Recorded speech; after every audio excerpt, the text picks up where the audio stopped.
बिस्मिल्लाहिर्रहमानिर्रहीम। अस्सलाम वालेकुम फ्रेंड्स, क्या हाल चाल है। मैं हूं कैसर नदीम और आप देख रहे हैं मेरे YouTube channel smart Koring. Channel पर न्यू है, चैनल को सब्सक्राइब कर लें, साथ बेल आइकन को लाजमी प्रेस करें ताकि आने वाली हर वीडियो की नोटिफिकेशन टाइम टू टाइम आप लोगों की नोटिफिकेशन पर शो होती रहे। फ्रेंड्स, नेक दुआ के साथ आज की वीडियो का आगाज़ करते हैं। अल्लाह पाक आप सब दोस्तों की परेशानियाँ, तकलीफ़ें, मजबूरी, तंगदस्तियाँ दूर फरमाए।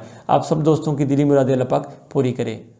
आज की हमारी वीडियो का topic fresh EPS topic passers के लिए है और स्पेशली तौर पर स्पेशल ईपीएस टॉपिक पासर्स के लिए है। सबसे पहले हम फ्रेश लड़कों के हवाले से बात करेंगे। जो फ्रेश लड़के मुझे कमेंट्स कर रहे हैं, मैसेज करके भी पूछ रहे हैं कि सर हमारी मंजूरियाँ क्यों नहीं हो रही, तो आप लोग परेशान ना हो, इत्मीनान रखें।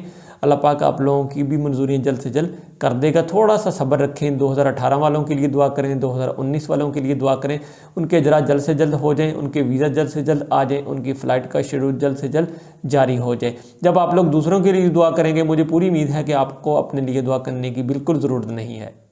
तो इंशाल्लाह ताला यही कहा जा रहा है कि इस महीने में फ्रेश लड़कों की आलमोस्ट सारों की मंजूरियाँ हो जाएंगी, जिनकी रहेगी वो भी इंशाल्लाह जल्द से जल्द हो जाएंगी।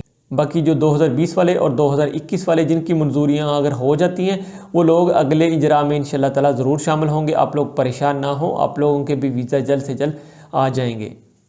अब सेकंड जो चीज़ है वो स्पेशल ईपीएस टॉपिक के हवाले से एक गुड न्यूज़ है। जितने भी दोस्त रिटर्नी पाकिस्तान में वापस आए हुए थे, जिन्होंने टेस्ट दिए थे, ईपीएस टॉपिक के पास करके बैठे हुए थे, जिन्होंने स्पेशल टेस्ट दिए हुए थे, उनके हवाले से ये अपडेट है। उनके डॉक्यूमेंट्स की मंजूरियाँ अल्हम्दुलिल्लाह हो चुकी हैं। वो अपनी आईडी को ओपन करके चेक करके देख सकते हैं। जिनकी मंजूरियाँ नहीं हुई वो थोड़ा सा वेट करें, उनकी भी हो जाएंगी। बाकी आलमोस्ट रिटर्नियों की तकरीबन सारों की मंजूरियाँ हो चुकी हैं। जिन दोस्तों के कोई डॉक्यूमेंट में कोई मसला है, मेरे ख्याल में उनकी मंजूरियाँ फ़िलहाल नहीं हुई, वो लोग ओईसी कॉन्टेक्ट करके पता कर सकते हैं उनके डॉक्यूमेंट में क्या मसला है, उसको करेक्ट करके दोबारा एचआरडी में भेज सकते हैं। तो ये थी फ्रेंड्स आज की स्पेशल अपडेट। उम्मीद करता हूँ आज की वीडियो आप लोगों को ज़रूर पसंद आएगी। वीडियो अच्छी लगे लाइक ज़रूर करें, दोस्तों के साथ ज़्यादा से ज़्यादा शेयर करें। मिलते हैं नेक्स्ट किसी और अच्छी वीडियो के साथ। अब तक के लिए फिर अल्लाह हाफिज़।